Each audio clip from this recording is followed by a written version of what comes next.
4 years ago, Saudi Arabia walked onto a World Cup pitch and beat Argentina, the reigning champions, the team of Lionel Messi, 2-1. In Qatar, one of the greatest upsets in the history of the tournament. The man who made that happen was Hervé Renard. Less than 2 months before the start of the 2026 World Cup, Saudi Arabia fired Renard and replaced him with Georgios Donis. The coach who masterminded the most iconic result in the country's football history will not be on the bench in Miami on Monday evening, and the man who has never managed at a major international tournament in his life. That single fact defines Saudi Arabia's situation going into this game. Everything else is secondary. Donis was appointed from Al Khalij, his 4th Saudi Pro League club. He was given the job less than 2 months before the World Cup after the federation sacked Renard following consecutive friendly defeats to Egypt 4-0 and Serbia 2-1 in March. Saudi Arabia arrived under a coach with no international tournament experience, walking into a group that contains Spain and Uruguay. The margin for error is 0 from the first minute of the tournament. Saudi Arabia have reached the World Cup knockout stage only once in their history, in 1994. Every tournament since then has ended in the group stage. The 2022 upset over Argentina was extraordinary, but it was not enough to advance. They still went home early, and now they are back, in a harder group, with a new coach, trying to find that magic again against a Uruguay side that is one of the tournament's most dangerous teams when fully fit. The man Saudi Arabia built everything around is Salem Al-Dawsari. The captain and leading goal scorer in the squad, with 34 international goals, is the one player capable of producing a moment from nothing. If this game stays close, Al-Dawsari in transition is the reason Saudi Arabia can threaten. He was the player who scored the second goal against Argentina in 2022. 4 players capable of operating as a center forward have been named in the squad, with Firas Al-Buraikin, who has 16 goals in 72 appearances, expected to lead the line. Saudi Arabia's predicted lineup is a 4-2-3-1 formation, with Mohamed Al-Owais in goal, Saud Abdulhamid, Hassan Al-Tambakti, Ali Lajami and Nasser Bouchal across the back, Mohamed Kano and Ali Al-Khaibari in the double pivot, and Nasser Al-Dawsari, Musab Al-Juwair and Salem Al-Dawsari behind Al-Buraikan. Now, Uruguay.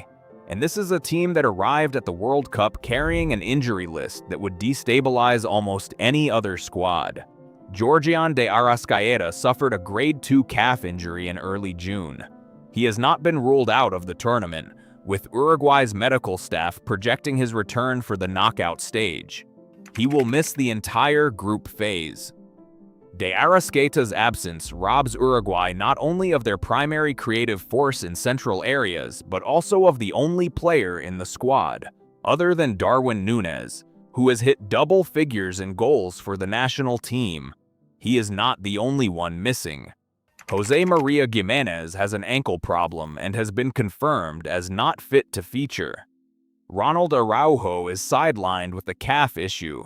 Left back Joaquin Piqueras is also out. Sebastian Caceres is recovering from a head injury and is listed as a game-time decision, but is projected to start in central defense alongside Santiago Bueno. That is 4 defenders and a creative midfielder either absent or doubtful before kickoff. Uruguay's depth is being tested before the tournament has even started. And yet the squad that remains is genuinely formidable. Federico Valverde of Real Madrid is the most influential player in the squad, registering 13 goal contributions in La Liga and a further 7 in the Champions League during the 2025 to 2026 season. He drives this team from the right side of midfield, combining creative output with defensive discipline in a way almost no other player in the world can match. Manuel Ugarte of Manchester United and Rodrigo Bentancur of Tottenham anchor the engine room alongside him. Darwin Núñez leads the attack. The Al Hilal striker scored 6 goals and added 4 assists in 16 league games this season and remains Uruguay's first-choice center forward despite an inconsistent spell at club level. The retirement of Edinson Cavani and the non-selection of Luis Suarez have left a goal-scoring void that Núñez has not yet fully filled. If he fires in Miami, Uruguay win this comfortably. If he struggles for finishing, the missing creativity of De Arrascaeta becomes even more significant. Marcelo Bielsa is 70 years old and has publicly stated that his coaching career will end after this World Cup. A generation-defining manager in his final tournament.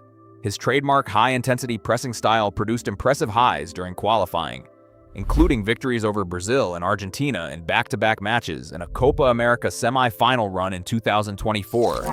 But inconsistency remains a concern, with Uruguay finishing fourth in CONMEBOL qualifying after mixing encouraging results with disappointing performances, including a 5-1 defeat by the United States in a November friendly. Uruguay's predicted lineup is a 4-4-2 formation with Fernando Muslera in goal, Guillermo Varela, Cáceres, Santiago Bueno, and Matias Oliveira across the back, Federico Valverde, Manuel Ugarte, Rodrigo Bentancur and Matthias Araujo in midfield, and Darwin Núñez and Federico Vinas up front. These two sides have met at a World Cup before.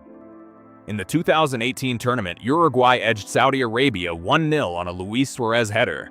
8 years later, the names have changed completely, but the dynamic is the same. A South American heavyweight that should win against a Saudi team that has proven it can upset bigger sides when everything clicks. The key tactical contest is Valverde against Saudi Arabia's defensive midfield. If Valverde finds space between the lines, Uruguay can play over the Saudi press and create chances for Núñez. If Donis sets up his team to sit deep and deny Valverde the ball in dangerous positions, Uruguay might find it harder to break through than the quality gap suggests. Here's the prediction. Uruguay is the better team. Even with all the injuries and the absence of De Arrascaeta, the individual quality across the squad is significantly higher than what Saudi Arabia can offer. Bielsa's pressing system, when it works, suffocates teams in this kind of match. And Saudi Arabia has a first-time international tournament manager trying to organize a defensive structure in a matter of weeks. But Saudi Arabia have beaten Argentina at a World Cup. Upsets happen. If Aldasari catches Uruguay in transition early and the defensive injuries lead to a poorly coordinated backline, anything is possible. The call: Uruguay 2, Saudi Arabia 0. A controlled Bielsa performance. Valverde drives everything. Núñez finally delivers on the big occasion. Saudi Arabia make it difficult for the first 30 minutes, and then Uruguay's quality takes over. Uruguay 2, Saudi Arabia 0. Bielsa's final World Cup campaign begins with 3 points, even if the performance leaves questions unanswered about the group finale against Spain. What is your prediction? Drop it in the comments. And if you want every Group H match covered before kickoff, subscribe now.